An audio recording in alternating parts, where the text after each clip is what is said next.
নমস্কার বন্ধুরা, আমিও বাঙালি রান্নাঘরে সবাইকে স্বাগত জানিয়ে আবার একটা রেসিপি আপনাদের মাঝখানে শেয়ার করতে চলেছি। সেটা হচ্ছে চিংড়ি মাছ দিয়ে পুঁই শাকের তরকারি। তাহলে চলুন দেখে নেওয়া যাক আজকের রেসিপি। ওভেনে একটা কড়াই বসিয়ে তাতে দিয়ে দিয়েছি কিছুটা পরিমাণে সাদা তেল। তেলটা গরম হয়ে যাওয়ার পর দিয়ে দিলাম এর মধ্যে কিছুটা পাঁচফোড়ন। এখন দিয়ে দেবো হাফ চামচ মতো হলুদ গুঁড়ো।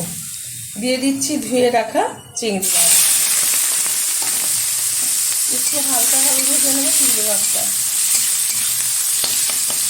এখন যেহেতু কাঁঠালের দানার সময়, সেই কারণে কাঁঠালের দানা দিয়ে কিন্তু হচ্ছে পুঁই শাকটা রান্না করে নেব।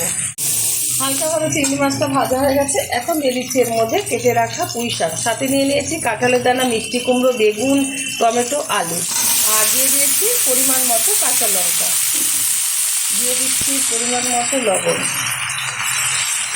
দিয়ে দেবো আবারও হাফ চামচ মতো হলুদ গুঁড়ো। যেহেতু আগে হাফ চামচ দিয়েছি, আর এই হাফ মোট 1 চামচ আমি হলুদ গুঁড়ো ব্যবহার করলাম। ভালোভাবে একটু নেড়ে চেড়ে নেবো বেশ কিছুক্ষণ সময় ধরে।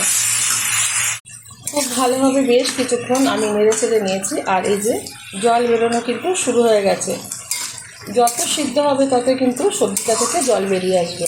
আর আজকে কিন্তু আমি এই সবজিতে এই পুঁই শাকের তরকারিতে কোনো জল ব্যবহার করব না। এই সবজি থেকে যা জল বেরিয়ে আসবে তাতে কিন্তু সবজিটা সুন্দরভাবে আমি রান্না করে নেব। এখন দিয়ে দিচ্ছি সামান্য পরিমাণে একটু চিনি।